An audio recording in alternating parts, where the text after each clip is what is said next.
খুবই দুঃখজনক বিষয়। সেদিন একটা ভিডিও দেখে খুবই মর্মাহত হলাম।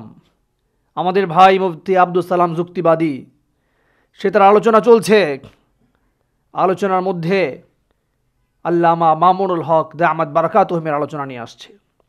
আলোচনা শুনতেই যেন একজন নেতার গায়ে জ্বালা উঠল। আশ্চর্য, কেন ভাই? এবং নেতা তাকে বলল, খুবই বিশ্রী ভাষায় কথা বলল, আমি সেগুলো বলতে চাচ্ছি না, কিছু বিশ্রী শব্দ চয়ন করেছেন তার শানে। আমি প্রশ্ন করি তাকে, তুমি যাকে নিয়ে কথা বললা, তুমি কি তার একটা পশমের সমান হতে পারবা?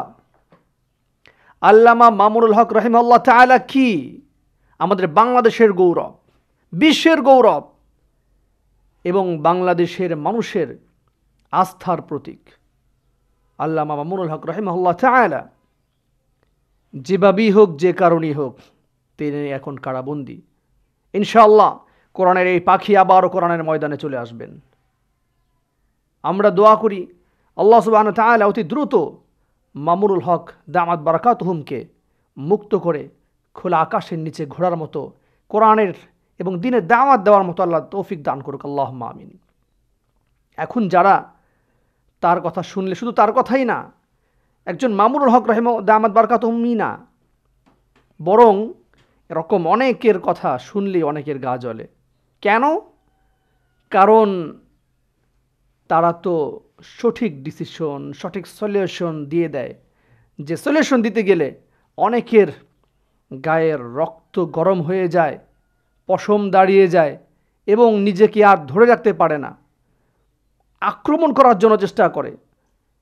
যেমনটা মাওলানা আব্দুস সালাম যুক্তিবাদী ভাইয়ের মাহফিলে যেটা হয়েছে, একজন নেতা কথা শুনতেই, আল্লামা মামুনুল হক দামাত বারাকাতুহুমের কথা শুনতেই তার শরীর মনে হয় যে খুব রাগ তার ভিতর চলে আসলো এবং এমন একটা বিশ্রী কাজ হলো, একজন শ্রোতার গায়ে পর্যন্ত সে হাত দিয়েছে, যেটা কখনোই শুভনীয় না।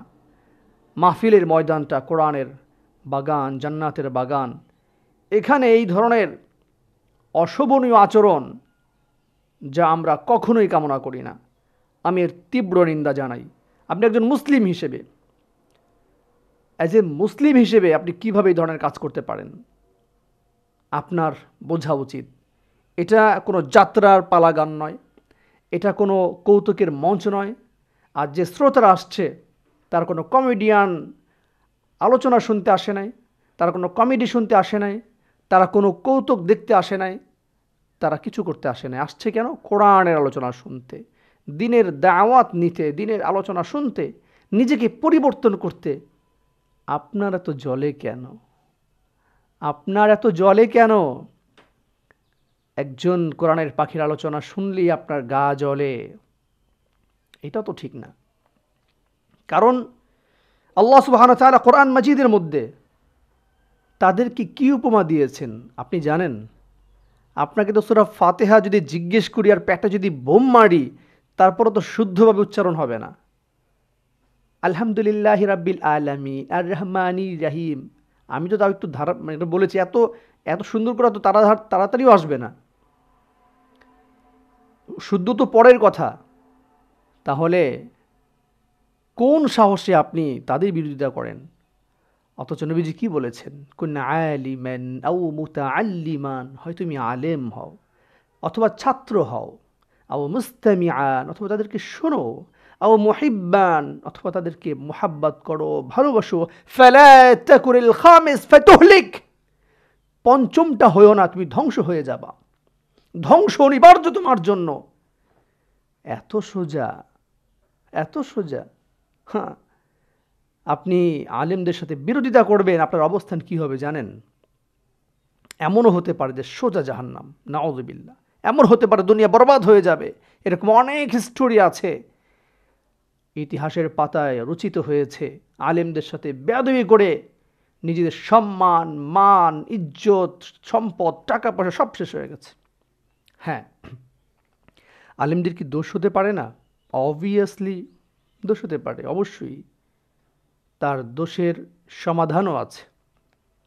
আপনি এইভাবে তাকে খারাপ আচরণ করা, তার সাথে খারাপ আচরণ করা না। কারণ যেখানে আল্লাহ সুবহানাহু ওয়া তাআলা তার দোষ ত্রুটিকে ঢেকে রেখে আড়ালে নিয়ে তাকে কাল কিয়ামতের ময়দানে জিজ্ঞাসাবাদ করবেন, যেন জনসম্মুখে তিনি লজ্জিত না হয়। আর আপনি কীভাবে এটা করেন, এটা খুবই দুঃখজনক বিষয়। এজন্য আমরা শুধু একজন আল্লামা মামুনুল হকই না, বরং যে কোনো কোরআনের পাখি, আল্লামা সাঈদ রাহিমাহুল্লাহ তাআলা যিনি দুনিয়া থেকে চলে গেছেন, হয়তো তার কথা শুনলে অনেকের গা জ্বলে, এরকম অনেকজন আছেন। আমরা দোয়া করি আল্লাহ তাআলা প্রত্যেকজন কোরআনের পাখিকে খোলা আকাশের নিচে ঘোড়ার দিনের দাওয়াত দেওয়ার, যারা কারাবন্দী আছেন তাদেরকে আল্লাহ তাআলা দ্রুত মুক্তি করে দিক। আল্লাহুম্মা আমিন।